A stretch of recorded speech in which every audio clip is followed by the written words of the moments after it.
some things that were as a result of some feedback from some of the training we've done recently, specifically in behavioral health. But a lot of the things that we're going to show you can transcend to other clinics, and I think in the long run it will be helpful. So the first thing that I'm going to talk about is we're going to jump into the admission screen, and what you're going to notice is some of the screens are going to have new toolbar items at the top. We've added some toolbars to some of the screens of the things that we feel people are going to mostly use, and you'll see that in a couple of the different screens. And going forward, you're going to see that in more of the screens where the toolbar is more laid out, and they're a little bit bigger, and they're going to have the tooltips to let you know. Again, that doesn't preclude you from still using the view menu to go to admissions, but you also will have those toolbars available here just to click on to go to. So again, most of the recently used stuff. And again, the icons aren't necessarily indicative of what they are. We try to get them as close as possible, but just remember, as long as if you just hover with the mouse over the toolbar, you'll be able to actually see what that particular item is. The first thing we're going to look at is the admission screen. The admission screen, for most of you know, we have the Forms tab and the Documents tab, and both tabs have gotten, what we've done is we've gone from the links and the little icons to something a little more different here, in that you can actually look at these particular icons that actually had links before or had menu options before. The links for Forms and Documents are similar, and we're going to talk about some of the things that they do. A lot of you now are using PDF forms to actually go in there and fill out. One of the things that you can do now is that you can take a form, and I'll open up this particular form now, and you'll see that the form is fillable, okay? And it's opened up in whatever your default PDF Forms handler is in. But if you click on the sign button, that will actually open that up in PDocs. So then you can take in PDocs, you can use that if there's a signature field to find on that form to then sign it, so that it can be signed. The other option there is the lock form. Now the lock form, if I highlight the form and I lock it, and then when I open it back up, you'll notice that the form fields are no longer editable. They're just in there as the text. So the lock will go out there in your PDF form, and it will take your form fillable fields and no longer make them fillable, and then go ahead and make them a part of the text of the PDF document. Okay? So that's just it's what we call flattens the form, so it can't be edited. Now there is another way of accomplishing that, and it's more situation specific, in that when we design the PDFs to be signed, we can actually, there's a parameter there that says, okay, when you sign this field, it will automatically flatten the file, meaning that it will take all those text boxes and drop downs and just make some text in the PDF so they can no longer be edited. That works fine if it's a single signature that does it, but in those documents where you have multiple signatures, you have to decide who the last person is that's going to sign it, and then you can turn that on. If that's not the case, you can use this lock button to actually lock that out, lock that document. So the thing here is we have both the sign to open up in PDocs, if PDocs is not your default viewer, and then of course the lock button, and that's under Forms. You will notice that some of these forms are not lockable because they are not PDFs. Okay? button will turn off. The same thing kind of works the same way in the document section. And the document section, of course, will let you sign it, meaning it'll open up that PDF in PDocs and then let you sign it. Or it will let you lock it, which means it would flatten the actual fields that are in there. So in this case, I can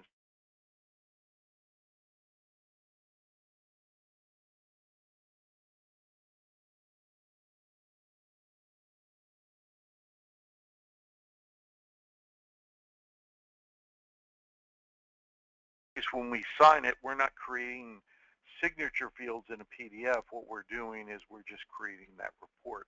We can still sign it once we open it up in PDocs. In that case, what you do is you click on the signature button, you draw your box around where you want to sign it. PDocs opens up, and then you can just sign the actual document so it gets signed. Remember, if you're doing this, to always save after you've completed signing it, and then exit out. Okay, and then the next time the next person to sign it opens up, and they've got the signature there on the screen.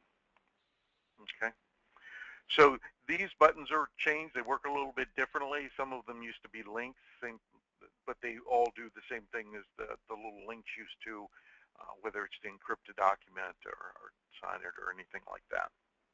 Okay, so that is in the toolbar, and you'll see up here at the top we've got some new toolbars up here to two new items on the toolbar to actually do different things that you may commonly use. We're trying to stay pretty consistent, and we should be pretty consistent. We may have a few leftovers out there, but you know, the visit notes screen is always going to look like that particular icon. So great. Okay, so the next thing that we want to look at is I want to review a couple things and changes that we've done specifically to the TAP assessment form. So I'm going to open up a TAP here and get it on the screen. And then what we're going to talk about is some of the, there's a couple new icons or buttons at the top of the one thing to remember is that if you make any changes to any of the tabs in the TAP assessment form, you will need to click Build the Narrative to actually have those all that information over to the narratives. Okay, so it rebuilds that narrative based on when you click that button. Then it's also important that you save it. Now, you really need to build it and save it before you either print it or create the PDF. That's very important. If I go ahead and print it, you know, I could not get some of my changes in there. So it's important to build it and then save it at that point. So one of the new things that we've added to this particular form is that you can now create a PDF for it. So once if I print it, of course, it's going to open up and let me print it and put it on paper. But if you want to create a PDF, you'll create a PDF, and it creates the PDF document for you. Okay, and this is the version that's currently on the website. Some of you may have a custom version of this particular document, but at this point, again, in PDocs, it's generated from a Crystal report, so there are no predefined signature fields in it, but I can sign it wherever I want just by clicking that toolbar, drawing a box around where I want to sign it, and then signing the document. Okay. So you'll notice in PDocs, and this question has come up a few times, do I need to fill in the top? The answer is maybe. So you'll know, in a lot of forms we have a situation where we have, here, put the signature here, put your printed name here, and date the form. In some cases, just by using the PDoc the Topaz with the PDOC, you can get the printed name, signed it, and of course the actual signature all in one field as opposed to having separate fields. So I know for some individuals we've actually taken out some of those please print your name fields, so they're no longer on the forms, and they're just choosing to do it like this. Again, that's up to you guys whether you want the forms to stay in their original intent or if you want to just use them like that. It's a really easy change to go in there and do that. Again, once I've signed it, I can save it and then close it back out. Okay. So again, in this particular form, build a narrative and save it before you print it is pretty much the rule to follow when it comes to that. Okay. The next thing we're going to look at, before we jump on to that, we're going to talk about this. Now, one of the things that we've done is, say for instance, I've created a form and I've signed it, but now I want to get somebody else to sign it, and I want them to remember, I want to remind them that they have to sign it. One of the things that we added is under the edit menu, there is a new tickler task option. Now, when I do a new tickler task, it's going to pop up a screen, and it's going to say, okay, well, what do you want to do? I want to do it. So I can pick the staff, me. So for instance, I need the physician to sign the document, or I need a supervisor signature, whatever. I can pick the task. The due date is today, but let's say, for instance, I want to make it, whoops, I don't want to make it that far out. I can jump over there and then use the toggles, or I can just drop down the box and say I need it by next Friday. And then I can put in a task. Now I can type the task.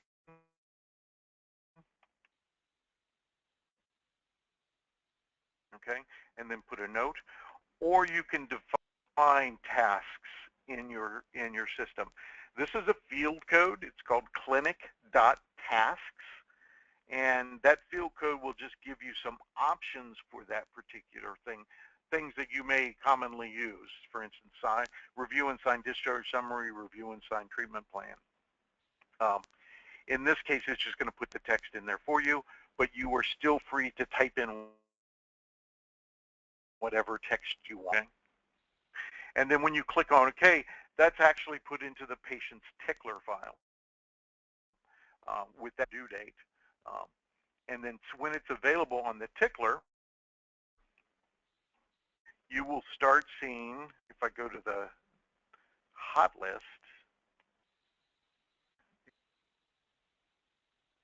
you'll see that now because I assigned it to my study, it was assigned to me, it actually shows up, here I've got this, but because I need to do this as soon as possible when it's due on. Here's a previous one that I did that just said sign the care plan. So those items in the tickler task will now show up on an individual's hot list. So they'll show up on there, and of course, then they also show up on all the hot lists. So all the items that are in the hot list for that particular clinic will show up on that task list. Okay, along with all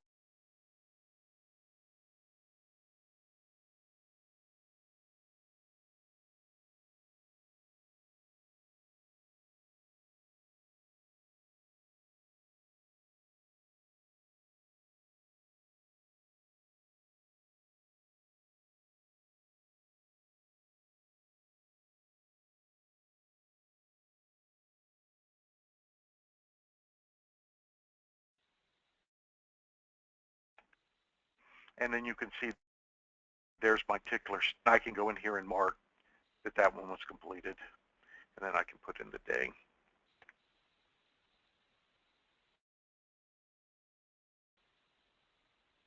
Okay, and then that task is now completed, and then I can refresh, close that out, and refresh it. I'll have to take a look at that. So So those are tickler tests. You're going to find that on the right now on the admission screen, but also on the clinic. Add any tickler test that you want to a particular patient's tickler. Okay. All right. So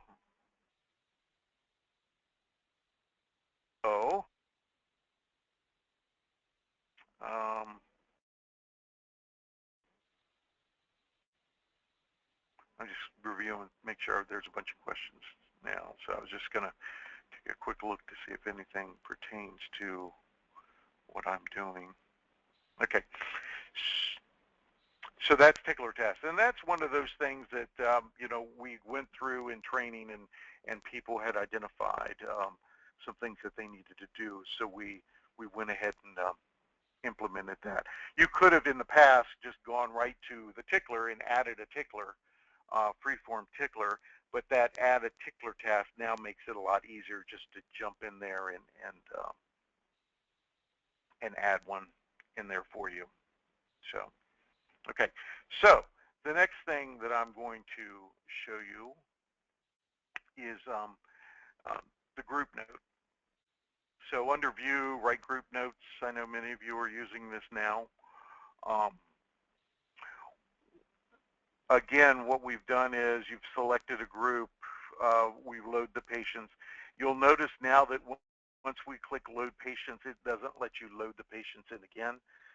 We did have an issue where if you continually clicked load patient, it would create multiple notes. Everybody would be in this list of patients multiple times. Okay. So the other thing that we added to this is you'll notice over here to the right is write notes for patients that did not attend. This is new. In the past, what we would do, we'd have you check, okay, they attended, this guy attended, this guy didn't attend, so on and so forth, which was all well and good. You still need to do that.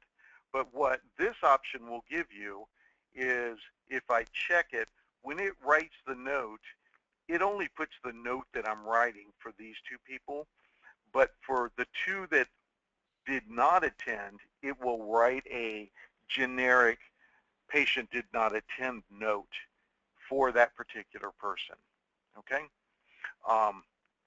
But it will also append any additional notes you have. So I could say called at the last minute and had to cancel. And then maybe this person was mother called from hospital. Okay, so they didn't attend, but by that being checked, that generic did not attend group note will be created, and the note, additional notes that you put in there will be appended to that particular note. So this is the part that's new in this group note screen. Okay. Again, this particular screen we've changed icons a little bit. We kind of found a new icon to make this check spelling more prominent. So you'll have that in there. Okay. Great. So that's what's new in the group note.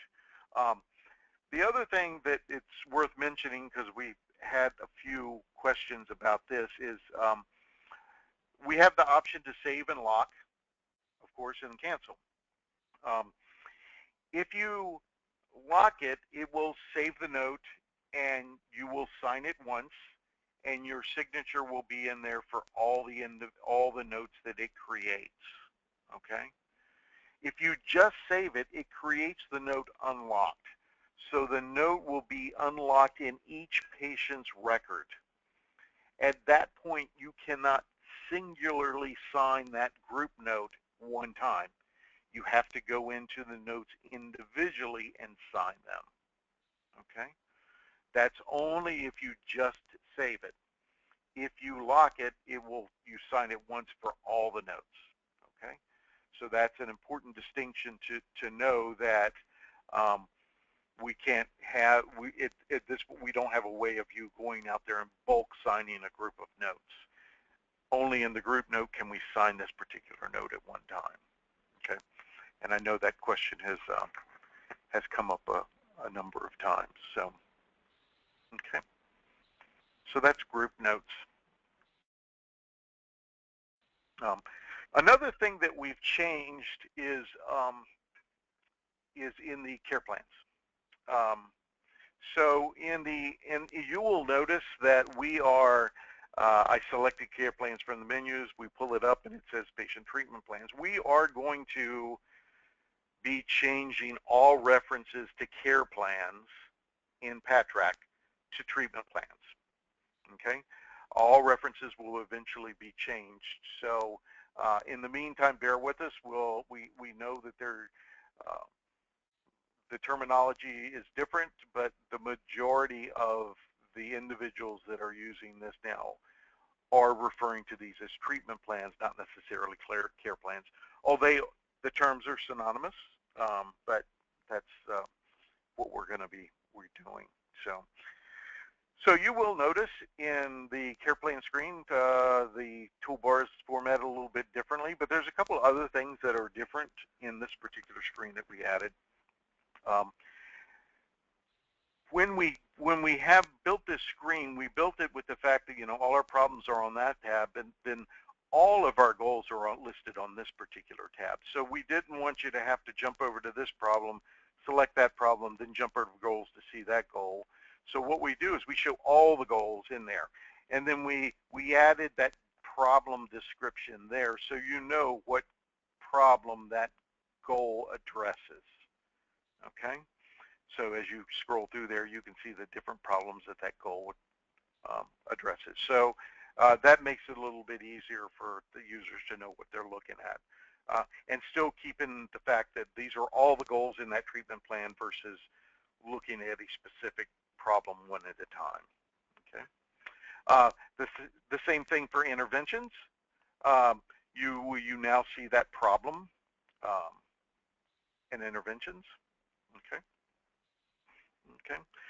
So we know, for those of you who are doing this and being trained, we know that we add to the treatment plan with that button, but we also have that toolbar here, add to treatment plan, where it pops up our care plans where we can add more goals. This is the preferred way of adding to the treatment plan, so it gets the correlation and everything correct between the problems, goals, and interventions. So the understanding is that this should be populated in order to do this to start out. Otherwise, your goals and interventions are going to be free form. So what we want to do is ensure that this set is, you have it, you and your agency have a set of care plans for that clinic that meet the needs of what you normally do. That does not mean that you still can't go in there and add problems, goals, and interventions. The real trick is that when I add a problem here, that problem is not associated with a problem ID. There is a new copy or a fairly new copy of the patient care plan report which addresses an issue where a problem may not have been predefined, it was just added. Okay, you can still add them, but that is not preferred that you add them that way, but you still can, and they will still print out on the care plan. You can, although, add goals, because if I add a goal here, it's going to use whatever problem is associated over here at the time. Okay, so that's for goals and interventions. You can still add, the report will print out correctly, but the association doesn't necessarily exist for the existing problems, for the non-existing problems. So just to make that clear. Again, you guys are free to modify the care plans however you see fit in your agency. So that is available to you in the maintain care plans. You don't have to use what we may or may not have provided for you based on what's in your system. So just keep that in mind, especially if you're needing to add the same problem over and over again, then you need to put it in the care plan so then you can add it from the add button as opposed to free-forming it every time. Okay. So you'll see that difference now with the problem in there. The other thing is on the, of course, I don't have real data in here. You'll see on the care plan we've also added the SNAP, strengths, needs, abilities, and preferences. This allows you to add that to the particular this particular treatment plan. One thing to keep in mind, what's very important to remember, is that this has its own save button. So you really need to, after filling all that in, you really need to save those changes by clicking that save button. Okay, that's an important thing to remember because any changes that you made will get saved for the next time. Okay. Okay. So that's the differences in the care plans. Just going to check here. Great.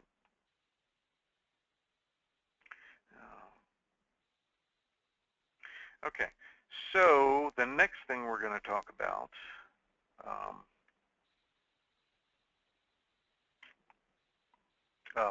and I'm going to start talking about this, and then I'm actually going to before we do that, let me talk about this. On the visit notes screen,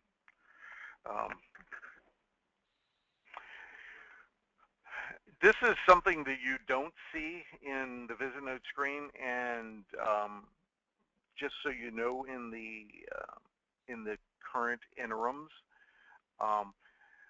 what we hope you will notice is some increase in speed in this particular screen.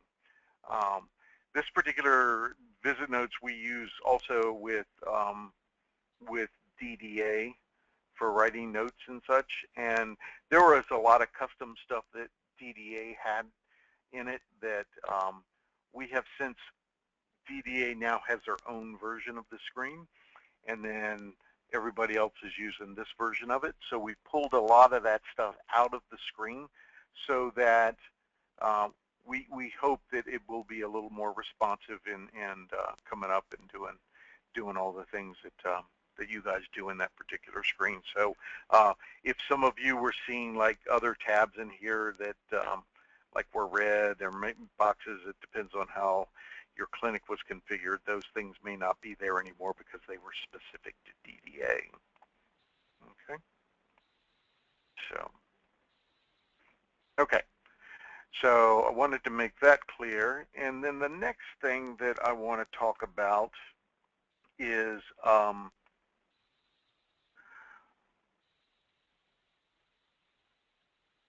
medication inventory. What we have found is, and I'm going to actually talk about the first part of this, and then we're going to let Lauren switch over to Lauren, let her show it. But one of the things that those of you need to be aware is, if we have always had these two buttons in here for those things that are inventoried and those things that are commonly used. So I'm going to switch this to commonly used, and you will, you go through and you can see these things are inventoried, these items are inventoried. But if an item is commonly used and not inventory, you'll notice when I move to that item, there is no longer a screen to let you track your inventory or give you lot totals of what you have and things like that. So only if it's checked for inventory will you see that information. But what we will do is that those commonly used items are still available to write orders against. So for instance, if you do not inventory, and this is an example, let's say for instance you give out Tylenol, and we do have a number of clinics now that do these non-prescribed meds that they need to track. You could put that in your commonly used. You will not inventory, meaning that you will not keep track of how many pieces of Tylenol you have, but you will be able to place an order for those and dispense those to a particular patient. Now, when they are dispensed and it's not an inventory item, it will ask you for the lot number if you choose to put it in there. But it does record that you gave that to that patient in the patient's record. So that is a little bit different than what we did before. There's no drug transaction created, but it does let us record that we gave this patient 2 Tylenol, okay, in the patient dispense log. And so that's a little bit different than what we were doing before. And since we have more and more of these inpatient clinics, and in some cases outpatient clinics that have standing orders for certain things, we've also added another feature, and I'm going to let Lauren show that. Lauren, you will have to unmute yourself, and I will pass it over to you.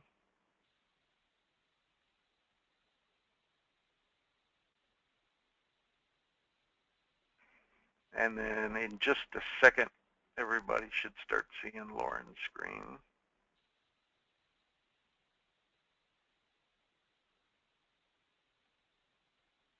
I can't hear you, Lauren.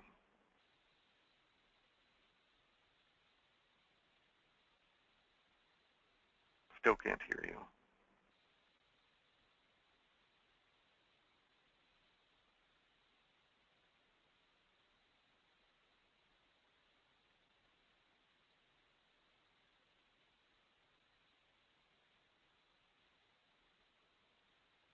Okay, so she's having an issue with her mic. So I tell you what I'm going to do, Lauren. I am going to just take over your machine, and I will do it. So we now have the ability in your medication inventory. There's a tab now called Order Sets, and you can take you create these order sets by field code, okay, and then you of course assign the order set to the clinic. But what happens is I can add these, and you can see Lauren has added this particular acetaminophen to this order set called standard orders. And the order sets can be, you can have multiple order sets. You can call them whatever you want, okay? When you add an order set, you add a medication to an order set, you actually give it what the order set is, and in this case, she's got different things for detox orders, whether they're pregnant, for pregnant people, immunizations, whatever. You give your dose, frequency, and route for the standing order. And you can give an arbitrary quantity. And the quantity at this point doesn't make, although it will count down the quantity, it's kind of up to you whether there's a maximum on that. Okay, so that's the way that works. So you will see that these are, if I roll through my medications and I look at the order set screen, I can see all the, if I particular medications, this medication, this Maalox, what order sets that Maalox is in. Okay, so that's how the order sets work. Okay, so what I'm going to do now, so that, yeah, well, that's great, whatever, what am I going to do with it? So the nice thing about that is that if I go to the clinic and I go to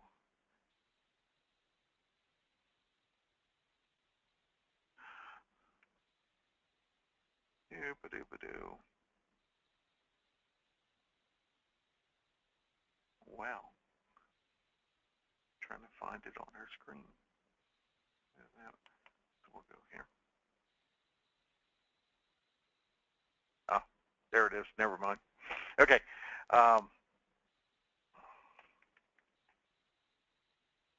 So I've got a person in here.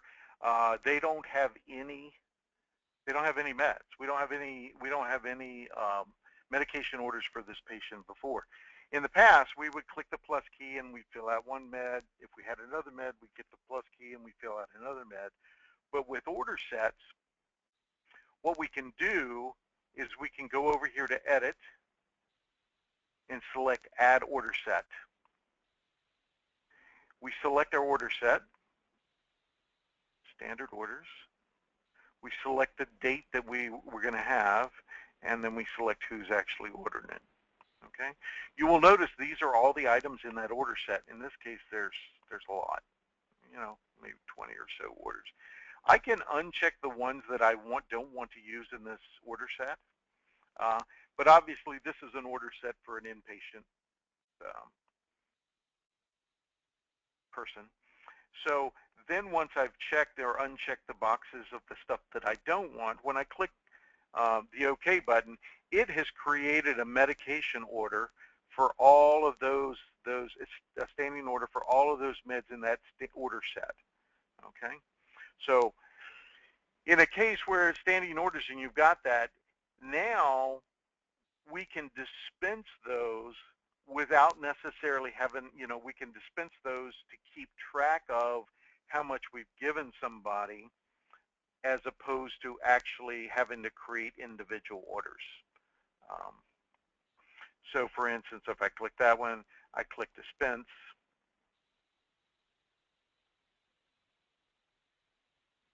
You'll notice that it doesn't have the whole list of lot numbers. It just says, oh, well, you want to put in a lot number and expires, and then I can just fill it out and save it.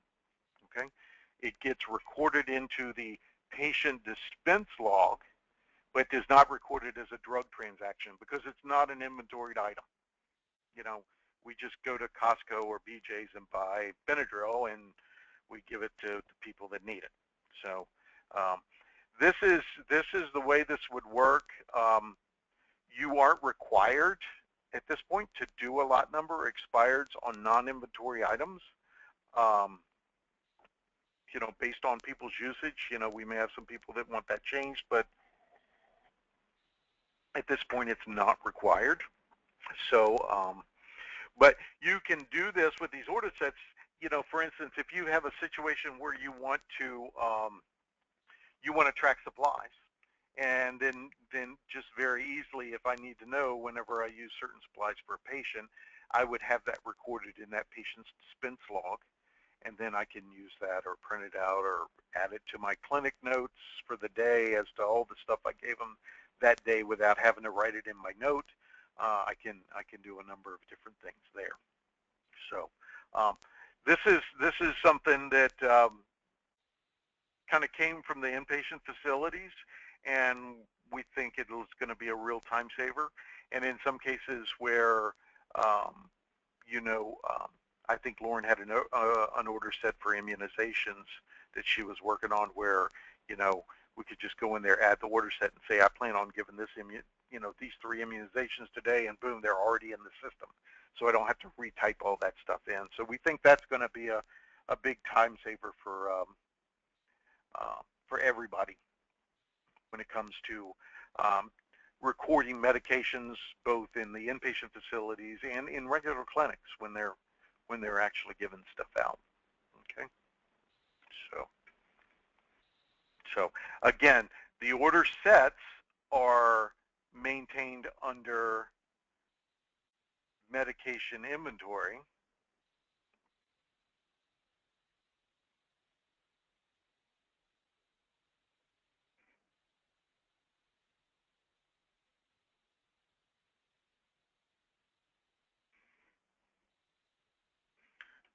Check.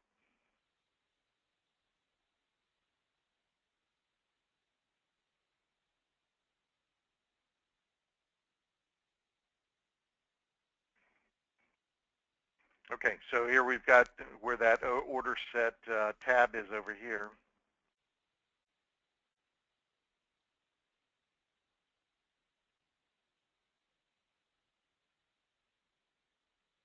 Okay, So you can see, and I can put that in multiple ones. You'll also notice at the top on the inventory management screen is we now have a drop down that says, okay, I want to see what's in standing orders, and refresh it. And those are the things that should be in the standing orders. Standard orders, pregnant, refresh. I don't have anything in there. No, so she's still working on this. So you can see, you can do those refresh and then clear it and just have your inventory items back up. So that's how that inventory screen works out. Okay, so we've gone for about 45 minutes. I want to keep it at about an hour. So what we're going to do now is we'll open it up for questions. I will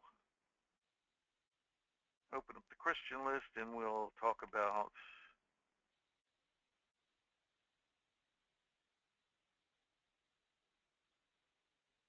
okay, so we do have a question about using the Topaz for signatures. And actually, I'm going to switch back over to my screen. Let me do that.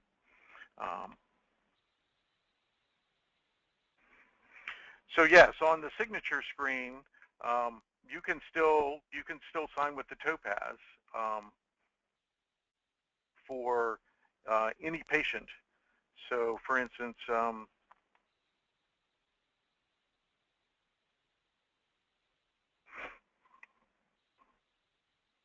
got a locked note.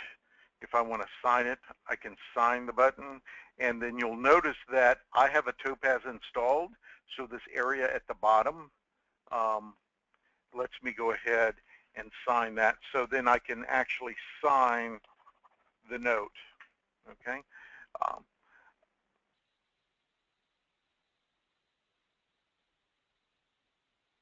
So yeah, the answer to the question is yes, you can sign.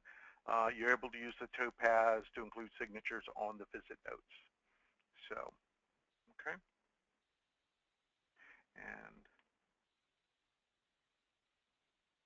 then the next question is, what version are all these changes in? They're actually in the current interim. Everything you've seen today is actually in the current interim.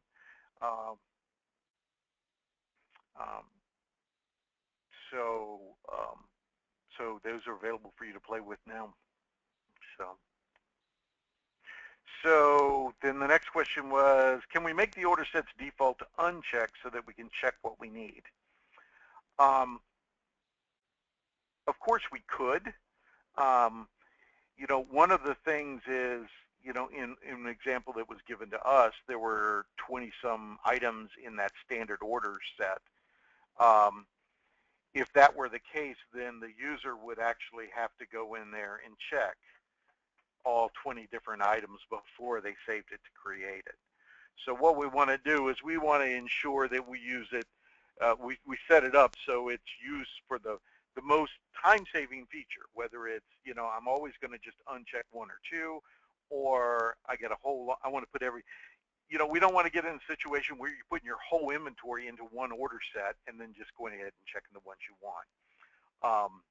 You'll want to create different order sets based on different situations. So theoretically, if you had you could have a family planning order set to be able to create the different things you would do in family planning and then uncheck those. So.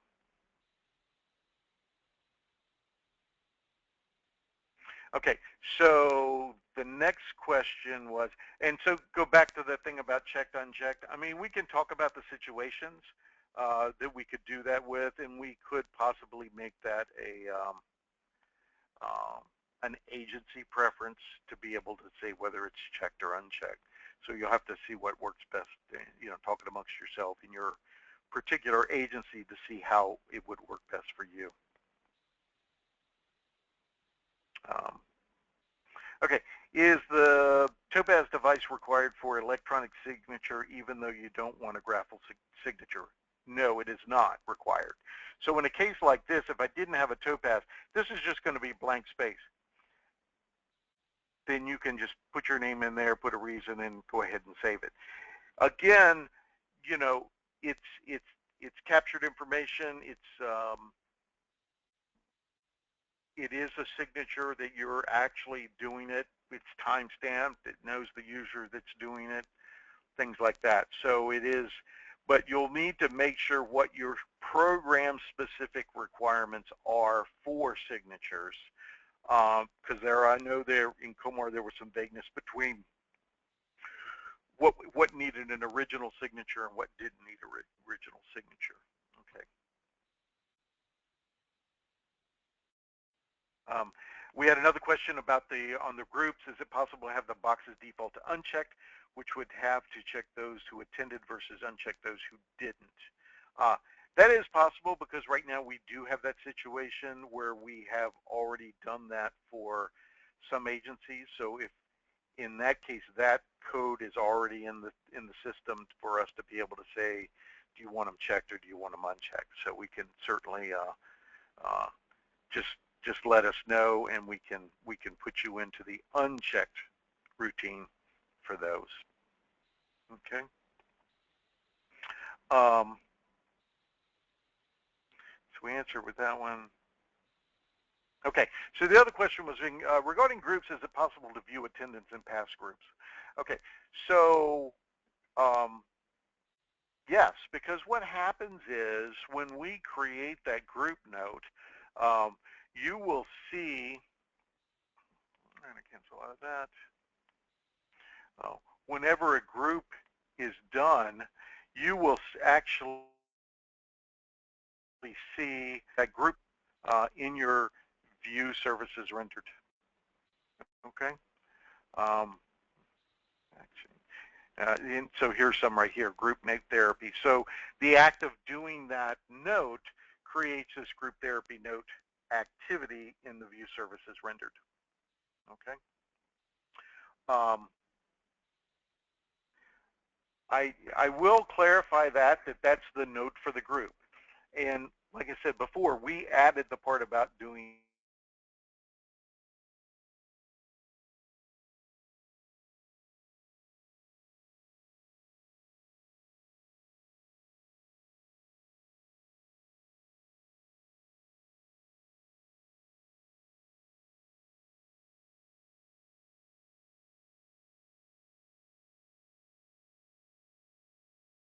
type deal for that, which is fine, which would be in there if you choose to do that. We still think the best way to handle tracking of encounters, actual encounters, is to add that group to the schedule and then mark the attendance in that group via the scheduler. Okay. For some, the group note,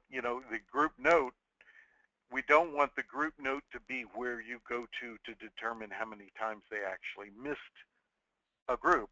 We want you to go to the schedule to actually go to that.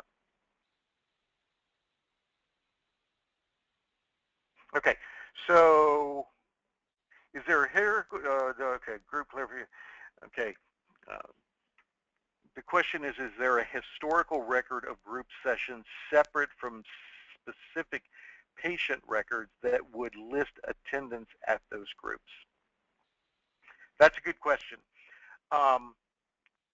There isn't physically a separate entry for that, but let's say, for instance, a particular note was created for a group, and you wanted that group note with all the people that it went to. We can do that in a report because we can cross-reference those group notes to a specific event and then be able to show those if you needed to see them physically. But again, I think it kind of goes back to a group on a day based on the attendance on the scheduler. So I still think the scheduler is probably the best way to do that.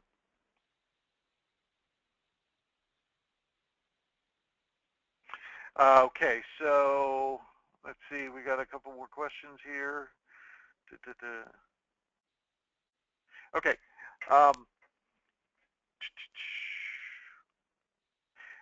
Then another question here, will it be, is there a way to link the treatment plans to the progress notes we need to address treatment goals on progress? So that's something that we're working on, and actually some of you have probably seen the tab here called treatment plan when we're doing notes. And that's something we should have out there fairly soon that will allow you to address those, actually put those treatment plans within your notes so you can document that you've addressed them. It'll work kind of like the templates where you've got them all listed there, click on them to show that you addressed them. That's kind of how the treatment plan one will work also. Okay, and that's, I'm still playing around with that, so we actually haven't turned that on for people to use yet. So once we get it turned on, you'll be able to just click on that tab and be able to do that. Okay, scrolling through the questions.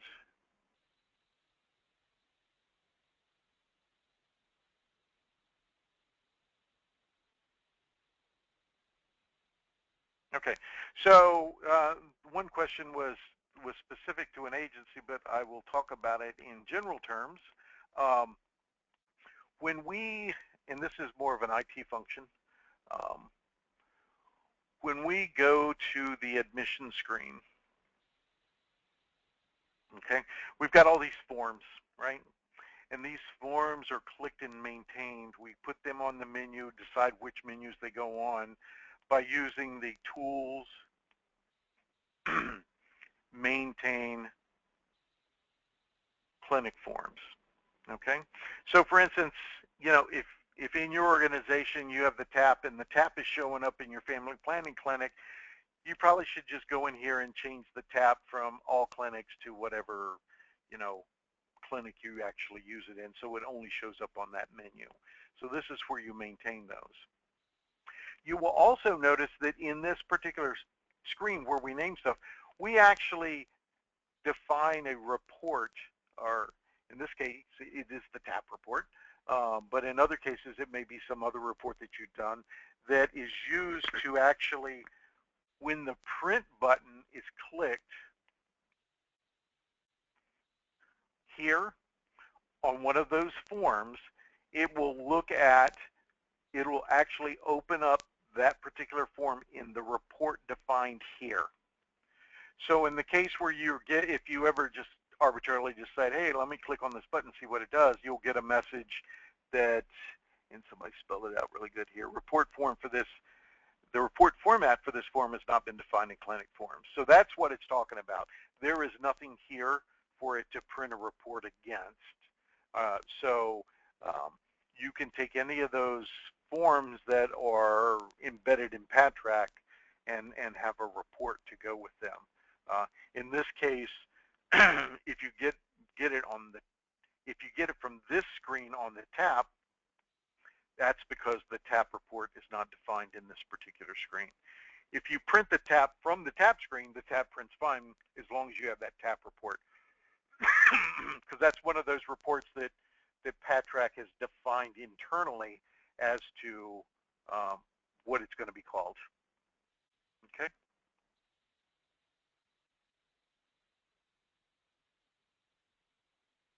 Okay. So then the question comes about group notes.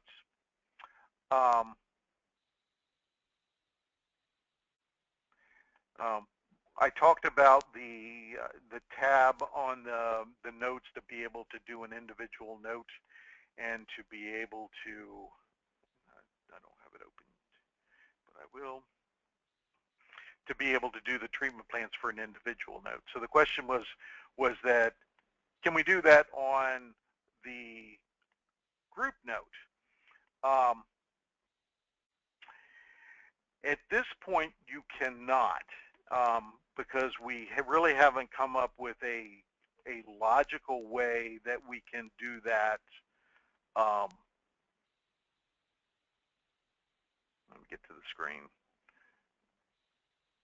a logical way of saying, okay, here's the group note of everything we talked about for this patient, for this group, but in these additional notes, I want to address the care plan, the treatment plan goals and interventions that may be specific to an individual, okay, which could be a little more difficult.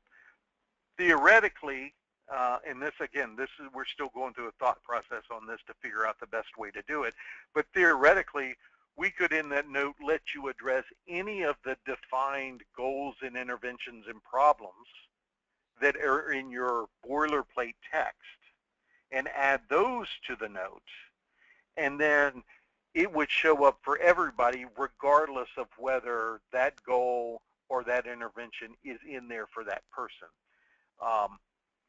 You know, clinically, I don't know if that's an issue, whether we need to hide those, but that seems like that's going to be our best bet for addressing care plan goals and interventions in a group note.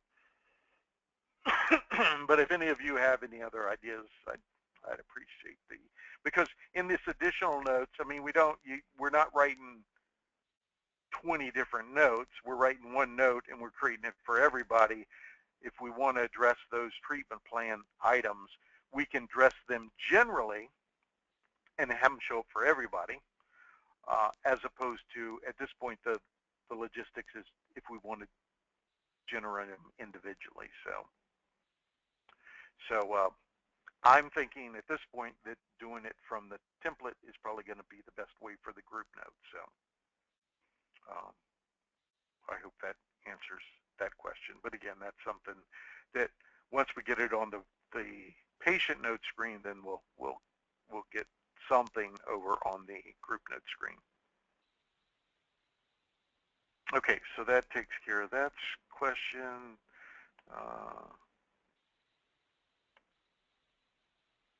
Going through here, see if there's any more. Yeah, so again, if it's something you want those boxes in the group note to start out as unchecked, then let us know. Send a support ticket in, and we can make that change for you so that they're all unchecked to start out with.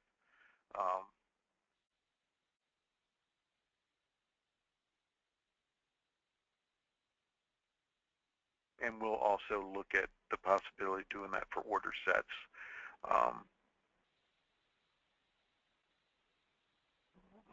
Okay.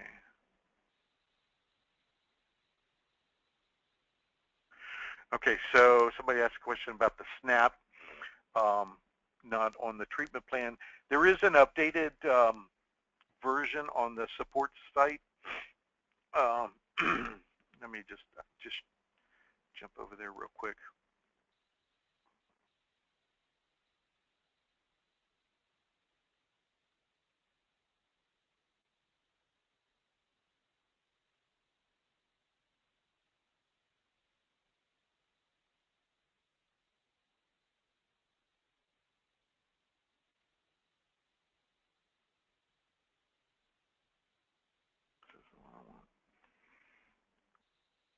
Okay, so if you go to the PATRAC support site and just go to the search bar and just type in care plan,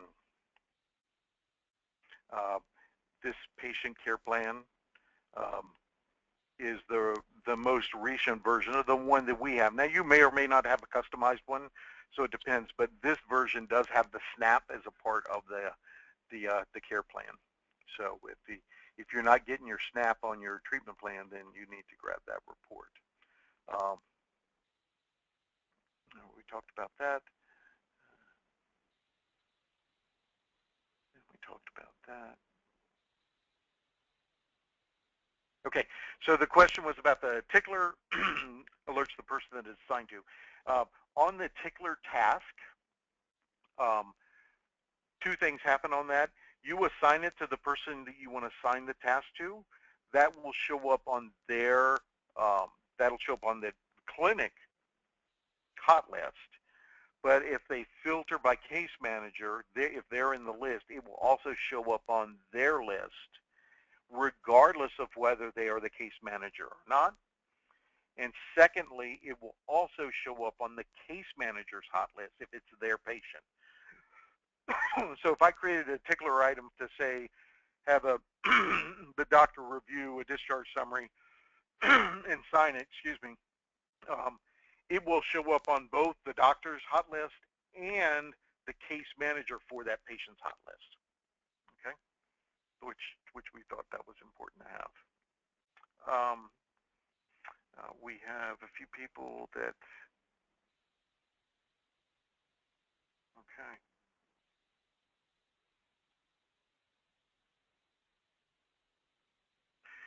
Can the tickler for an individual be launched as a clinic alert?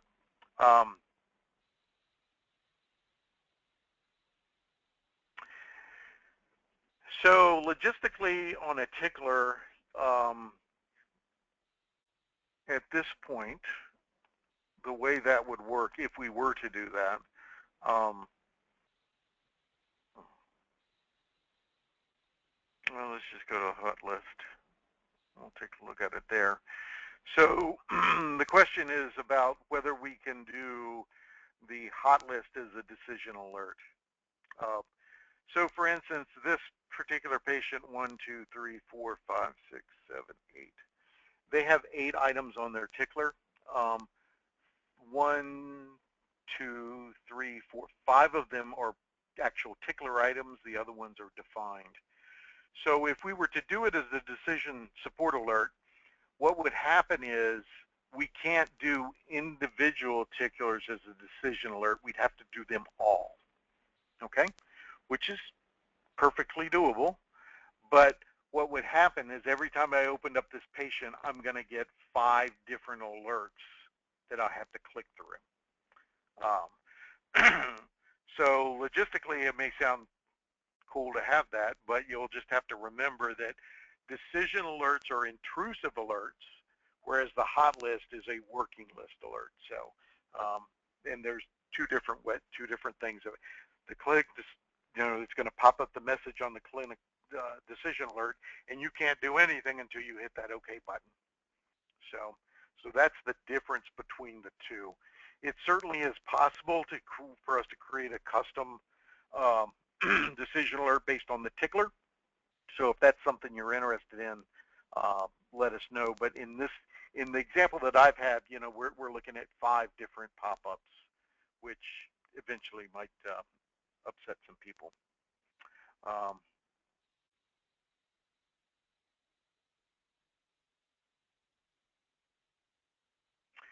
Then the next question is about performance measure type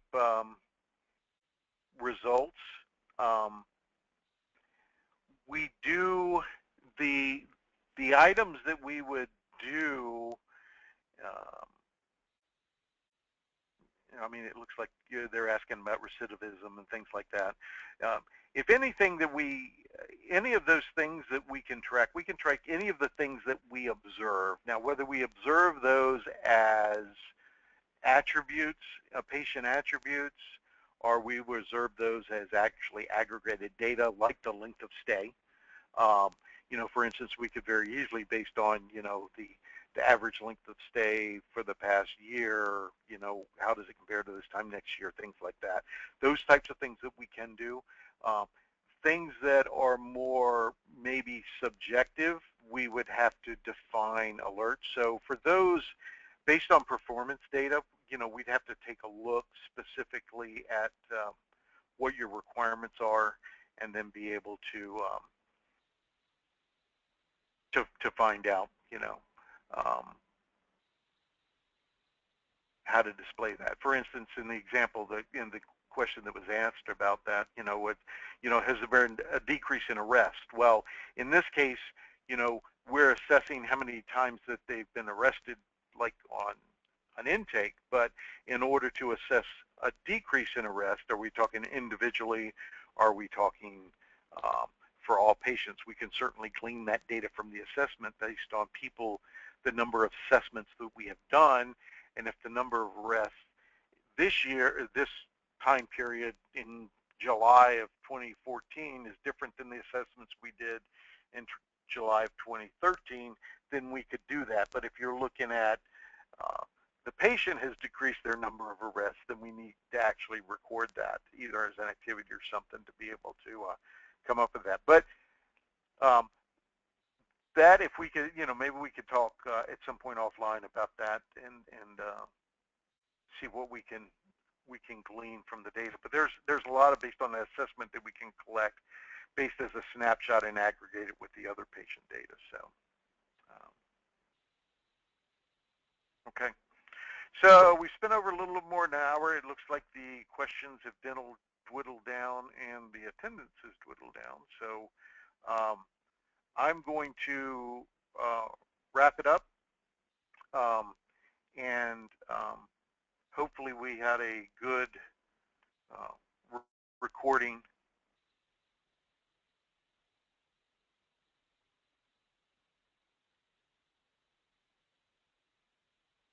Okay, one more question. We need to. Yes. Okay. Yeah, I answered that question. So if there are no more questions, we'll go ahead and end the session. We want to remind those of you that might have been attending that are administrative or billing that we will be having another web conference in September regarding ICD-10, about 2.5 weeks before we actually start using it, which is going to be fine. For those of you who might starting to get worried, it will be fine, and we can talk about that then.